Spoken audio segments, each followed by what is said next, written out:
अस्सलाम वालेकुम, मेरा नाम है फरीन और हेयरिंग से रिलेटेड जितनी भी इन्फॉर्मेशन है वो सब हम आपसे शेयर करें अपने इस यूट्यूब चैनल पर। और आज हम बात करेंगे टिम्पैनिक मेम्ब्रेन परफोरेशन की, या फिर आपके कान के पर्दे में जो सुराख हो जाता है तो उसकी क्या क्या वजूहात हो सकती हैं, यानी क्या क्या कॉजेज हैं, किस किस वजह से आपके कान के पर्दे में सुराख हो सकता है। इसके अलावा अगर आपके कान के पर्दे में सुराख है तो क्या ऐसे साइंस एंड सिम्टम्स होंगे जिससे आपको पता चलेगा कि आपके कान के पर्दे में सुराख हो चुका है, कान का पर्दा डैमेज हो चुका है। इसके अलावा आज हम आपको उसके कुछ इलाज के बारे में बताएंगे, यानी क्या क्या ट्रीटमेंट ऑप्शंस हो सकते हैं, तो उसके बारे में आज हम डिस्कस करेंगे अपने इस वीडियो में, तो हमारे साथ रहेगा।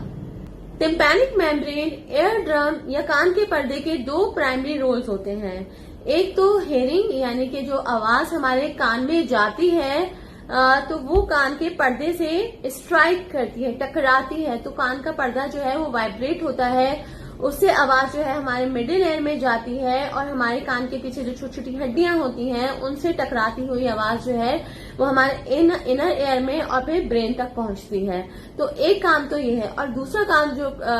टिम्पैनिक मेम्ब्रेन या कान के पर्दे का है वो ये कि वो हमारे कान की प्रोटेक्शन करता है, यानी कि जब हम मतलब शावर लेते हैं, स्विमिंग करते हैं, तो हमारे कान के अंदर जो पानी जाता है तो वो आगे जो है वो मिडिल एयर तक नहीं जा पाता हमारे टिम्पैनिक मेम्ब्रेन की वजह से। और इसके अलावा कोई बैक्टीरिया वगैरह जो है वो कान से जो है वो हमारे मिडिल एयर तक नहीं पहुंच पाता। इसके अलावा कोई फॉरेन ऑब्जेक्ट यानी कान के अंदर कोई चीज चली जाए तो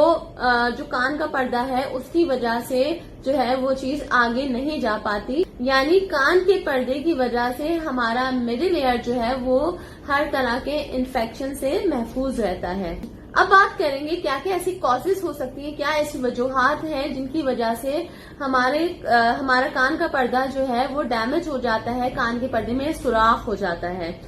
सबसे पहली वाले जो हम डिस्कस करेंगे वो ये कि अगर कान के पर्दे के पीछे किसी किस्म का कोई फ्लूइड बिल्डअप हो जाए, यानी कान के पर्दे के पीछे कोई पानी जमा हो जाए, कोई मिडिल एयर इन्फेक्शन हो जाए जिसे ओटाइटिस मीडिया कहते हैं, तो उसकी वजह से भी कान का पर्दा फट सकता है, कान के पर्दे में परफोरेशन हो सकती है। इसके अलावा जो स्टेशन ट्यूब होती है जो कि मिडिल एयर को जो हमारे हलक से कनेक्ट करती है, उसका काम ये होता है कि वो मिडिल एयर में एयर प्रेशर को रेगुलेट करती है। तो अगर किसी वजह से वो प्रॉपर काम ना करे और वो सही तरह से जब ओपन एंड क्लोज ना हो सके, उस प्रेशर चेंजेस की वजह से भी हमारे कान के पर्दे में सुराख हो सकता है। इसके अलावा एकॉस्टिक ट्रॉमा भी एक वजह है, यानी कान के करीब कोई गन शॉट या कोई करीब में बॉम्ब ब्लास्ट होना, तो उसकी वजह से भी कान का पर्दा जो है उस लाउड नॉइस की वजह से डैमेज हो जाता है, कान के पर्दे में सुराख हो जाता है। इसके अलावा कोई फॉरेन ऑब्जेक्ट का कान में जाना, यानी बाज वक्त जो है वो कोई कॉटन स्वैब या फिर कोई बॉबी पिन वगैरह जो है, इसके अलावा और चीजें जो कान में करते हैं उसको खुजाने के लिए। एक तो जो कॉटन स्वैब है, कॉटन बड है, उसे हम सफाई करने के चक्कर में जो हमारा एयर वैक्स है उसको पुश कर देते हैं कान के पर्दे की तरफ, तो उससे क्या होता है कि हमारे कान के पर्दे में सुराख हो सकता है, और या फिर कोई भी चीज कान में लगने की वजह से कान के पर्दे में सुराख हो सकता है। इसके अलावा कोई सीवियर हेड ट्रॉमा, यानी कोई एक्सीडेंट की वजह से कोई चोट लग जाना, कोई जोरदार थप्पड़,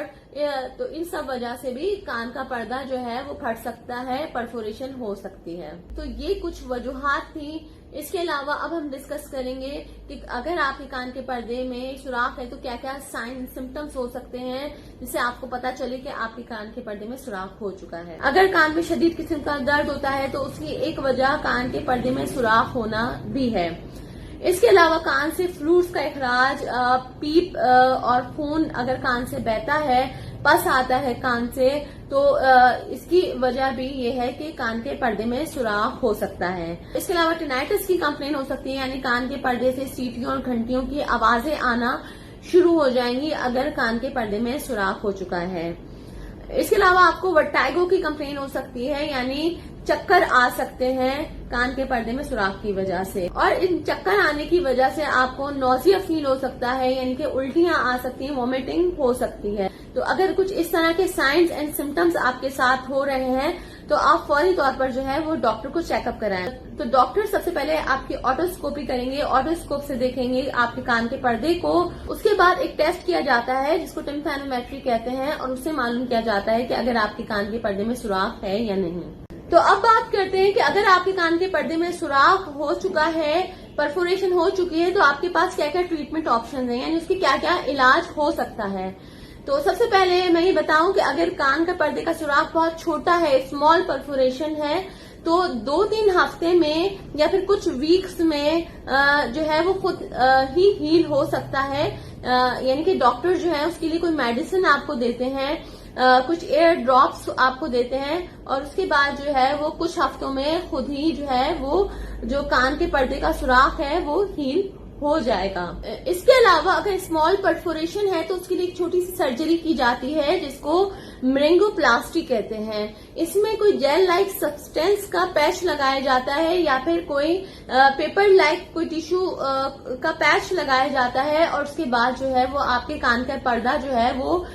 ठीक हो जाता है। इसके अलावा अगर परफोरेशन ज्यादा बड़ी हो तो उसके लिए जो सर्जरी की जाती है उसको टिम्पैनोप्लास्टी कहते हैं। टिम्पैनोप्लास्टी में आपके कान के पीछे की स्किन जो है